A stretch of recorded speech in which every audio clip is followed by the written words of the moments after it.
Global TV y TVmática presentan.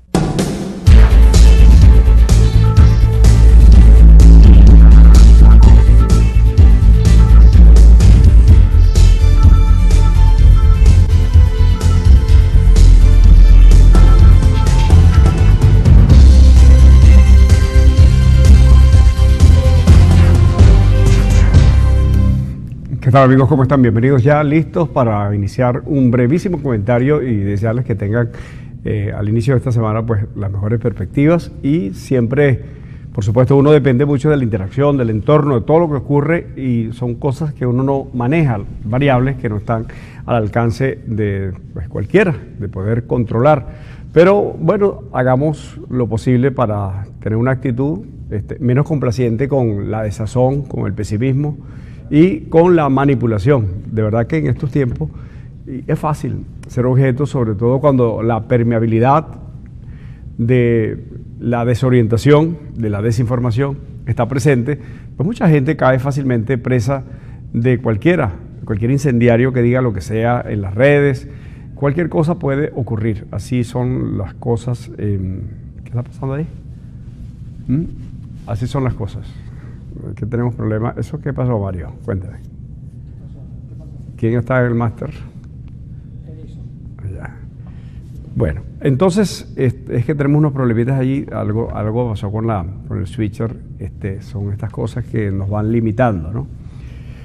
Bueno, quería comentarle, recién que estaba el sábado en un automercado y llegó una persona a saludar. Me dijo: tú me entrevistaste, yo soy atleta hace unos años y representaba a Venezuela en no sé qué actividad, y quiero pedirte perdón por lo que voy a hacer a continuación.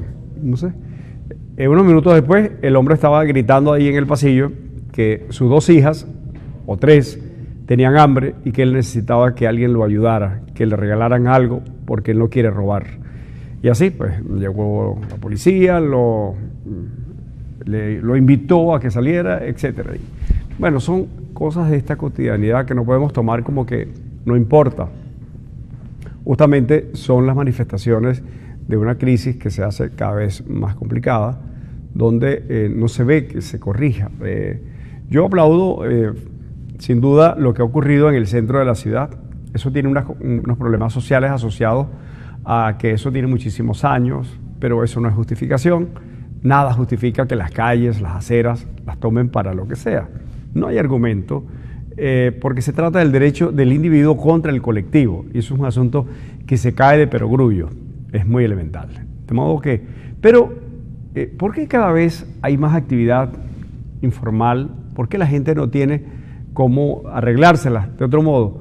Porque la situación económica está deteriorada, porque se ha hecho mucho daño a la actividad privada, se ha desganado, se ha desanimado la inversión en Venezuela, que van con medidas como aquella ley del trabajo que exhorta o prohíbe trabajar los sábados prácticamente. Entonces, bueno, hay que trabajar menos, es una sociedad más ineficiente porque no tiene las tecnologías, no hay toda la dinámica que supone ser mucho más eficiente. Entonces, hay que trabajar un poquito más, la sociedad está desabastecida en el mercado y te dice que no trabajes. Bueno, eso ha tenido un impacto.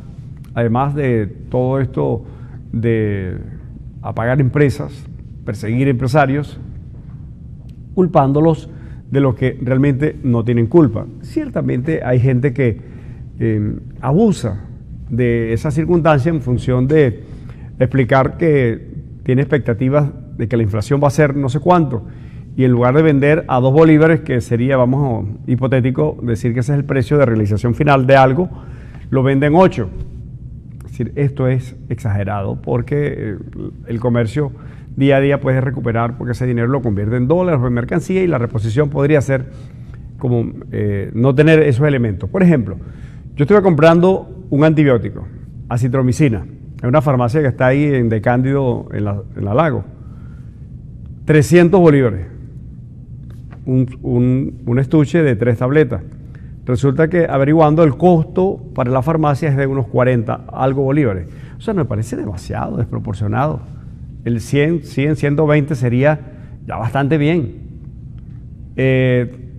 Mucha gente se refiere a Venezuela como el paraíso para hacer negocios, a pesar de la situación. Porque cuando van a otros lugares, Colombia, donde quiera que vayan, Estados Unidos, los márgenes son pues, así estrechitos. Y hay que pagar el agua por lo que vale, hay que pagar la electricidad. Aquí se paga muy poco por todo. Y además se gana muchísimo. Ese asunto especulativo hay que ponerlo en las cosas pendientes, porque el país en todo, no solo el gobierno, no solo los partidos políticos, etcétera, tienen que recuperar la ética. Y no es ético una ganancia tan desmesurada.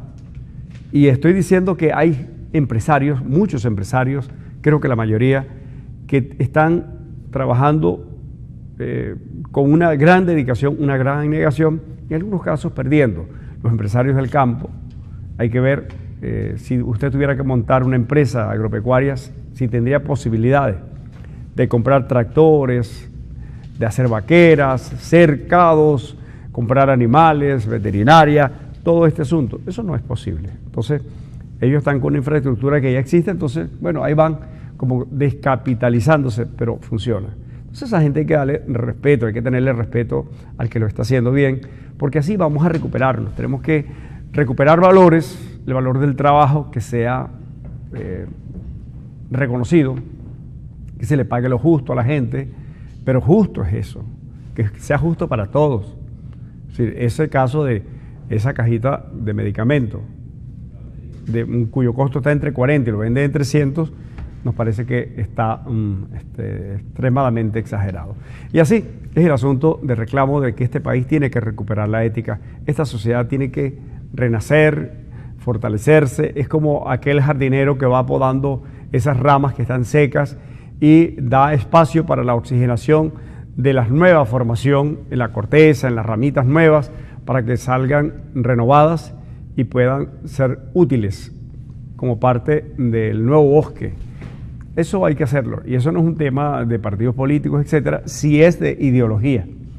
Y ahí está demostrado. Fíjense lo que acaba de ocurrir en Brasil.